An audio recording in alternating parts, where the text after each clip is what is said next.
Hi guys, कशा सर्व मस्त मजेत ना.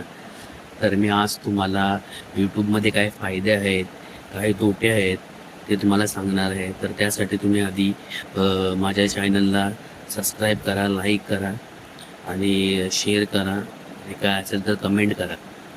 तर काहीच माझाही यूट्यूब चॅनल आहे. माझाही अजूनपर्यंत मॉनिटाईज झालेलं नाही अकाऊंट. तरी पण मी हा व्हिडिओ टाकतो की तुम्ही हे पेशन्स ठेवा. तुम्ही जेवढं पेशन्स ठेवशील तेवढं तुम्हाला बरं राहील. कारण यूट्यूबमध्ये लय जण 2 वर्ष करतात, 2 वर्ष करतात, 4 वर्ष करतात, 5 वर्ष करतात आणि लगेच सोडून देतात. असं हार नाही मानायची, ते कंटिन्यू करत राहतं. कारण यूट्यूब आपल्याला बघत असतं की हा माणूस कितपत काम करतोय, कितपत हा ह्याच्यामध्ये इंडस्ट्रीमध्ये टिकतोय. तर आपण ते करत राहायचं. कारण कसं ते लोक बघतात आपल्याला की आपली परीक्षा कशी असते, त्या हिशोबाने आपली लोक परीक्षा घेतात की हा माणूस किती वेळ टिकतोय, किती काय करतोय. आणि त्या लोकांना आपण आपले पैसे का सोडायचे. आपले पैसेही तिकडे जमा झालेले असतात. आपल्या व्हिडिओ आपण बनवतो, ते आधी पैसे आपले जमा झालेले असतात. तर ते पैसे काढण्यासाठी तर आपल्याला आपलं एवढं मेहनत केली आपल्याला काढायला लागतील ना आपल्याला. तर त्यासाठी आपण हा व्हिडिओ बनवला आहे.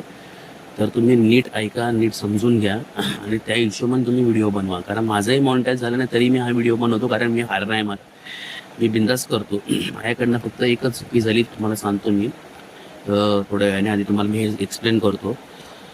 तर तुम्ही कंटिन्यू आणि व्ह्यूजच्या मागे तुम्ही पडू नका. व्ह्यूज येतील, मला मिलियनमध्ये व्ह्यूज येतील किंवा चांगले चांगले लाईक्स येतील, चांगले चांगले कमेंट्स येतील, ह्याच्या गोष्टी ह्याच्यावर राहूच नका तुम्ही.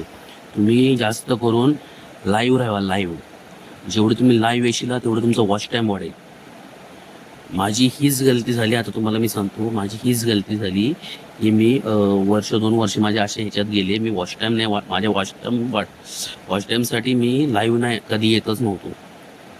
तर आपल्याला लाईव्ह यायला लागणार कंटिन्यू. जेवढा लाईव्ह येईल तेवढं आपलं वॉच टाईम वाढेल, आपले व्ह्यूज वाढतील त्यातलंच. आणि जेव्हा एकदा मॉनिटाईज आपलं अकाउंट झालं तर आपण त्या गोष्टीला पुढं प्रयत्न करू शकतोय. कशासाठी? व्ह्यूजसाठी. तर माझा हाच प्रयत्न सगळ्यांना सांगण्याचं हे आहे की हेतू आहे की तुम्ही पॅनिक होऊ नका, घाबरू नका. बिंदास व्हिडिओ टाका, बिंदास तुम्ही हे करा, तुम्हाला सफल भेटणारच. मी पण का हे करतोय, मी पण एवढ्या ह्याच्याने का हे करतोय, कारण हा आपलं होणार आज ना उद्या. सगळंच काही यूट्यूबवर नाही ठेवायचं. आपण जॉब पण करतो ना, जॉब करत करत हे करायचं आणि हार नाही मानायची. हां, करत राहायचं, काही ना काही तर करत राहायचं. ब्लॉगिंग करा, तुम्ही काय करता ते व्हिडिओज करा, डान्स करतात तर डान्स करा, असं काही ना काहीतरी करत राहा. म्हणजे कसं माझंही बघा अजून काय झालं नाही. माझंही अजून काहीच म्हणजे मॉनिटाईज नाही, काही नाही. माझे सबस्क्रायबर वगैरे सगळे चांगले आहेत. 2000पर्यंत माझे सबस्क्रायबर गेले.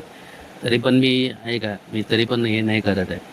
व्ह्यूज मी बघत नाही आता, व्ह्यूज येतात किंवा काय नाही. माझे 2 वर्ष ह्याच्यामध्येच गेले. मी ते व्ह्यूजच्या मागे पडलो, मी फसलो ह्याच्यामध्ये. व्ह्यूजमुळे तुम्ही पडू नका. तुम्ही जास्त करून वॉच टाईमच्या मागे पडा. तुम्ही जेवढं लाईव्ह करशील तेवढं तुमचं वॉच टाईम वाढेल. हे माझं तुम्ही ऐका, कधी लक्षात ठेवा. वॉच टाईम जास्त तुम्ही आणि मोठे मोठे व्हिडिओज बनवा. 10-10 मिनिटाचे, 15-15 मिनिटाचे, 20-20 मिनिटाचे. त्यामध्ये काहीतरी घेण्यासारखं असल्यासारखं करा की पब्लिक पण ते बघू शकते आपले व्हिडिओज. तर तेवढं जेवढं वॉच करशील तर तेवढं तुम्हाला फायदा, प्रॉफिट आहे तुम्हाला तेवढं. ती फटाफट तुमचं वॉच टाईम कंप्लीट झाल्यानंतर तुम्हाला मग ते सगळं यूट्यूब मॉनिटाईजसाठी तुम्हाला सगळं येणार ते लोकांचं. मग ते मॉनिटायझेशनसाठी मग तुम्ही पुढं प्रयत्न करू शकतात. म्हणून ह्यासाठी मी तुम्हाला सांगतो की तुम्ही कंटिन्यू व्हिडिओ टाकत जावा. दिवसाला 2-2 3-3 पण तुम्ही हे करू नका. फक्त तुम्ही लक्षात ठेवा की आपल्याला हार नाही मानायचे, पॅनिक नाही व्हायचं, व्यवस्थित व्हिडिओ बनवायचं आहे. हे फक्त लक्षात ठेवा तुम्ही. हा गाईज, तर मी तुम्हाला अजून एक व्हिडिओ असं सांगतो तुम्हाला कसं काय करायचं, त्याचं व्हिडिओज वगैरे बनवायचे, काय करायचं, कोणता ॲप वापरायचा, सगळं पुढच्या ह्याच्यात मी तुम्हाला सांगतो. फक्त तुम्ही आता लक्ष ठेवा, हा हेतू ठेवा की आपल्याला वॉच टाईम वाढवायचं आहे. मेन करून वॉच टाईमच वाढवा, कारण वॉच टाईमशिवाय काय करता येत नाही. लक्षात ठेवा. ओके, हे एवढं कोण सांगत नाही, पण मी तुम्हाला सांगतो. कारण माझाही मॉनिटाईज नाही झाला, पण मी मॉनिटाईज करायचा प्रयत्न करतो. माझं होईल मॉनिटाईज आज ना उद्या. प्रयत्न करत राहा, प्रयत्नार्थी परमेश्वर आहे. ओके, चला, थँक्यू. आणि माझ्या चॅनलला लाईक, सबस्क्राईब आणि चांगला हे करा, कमेंट्स वगैरे द्या. ओके, चला, थँक्यू.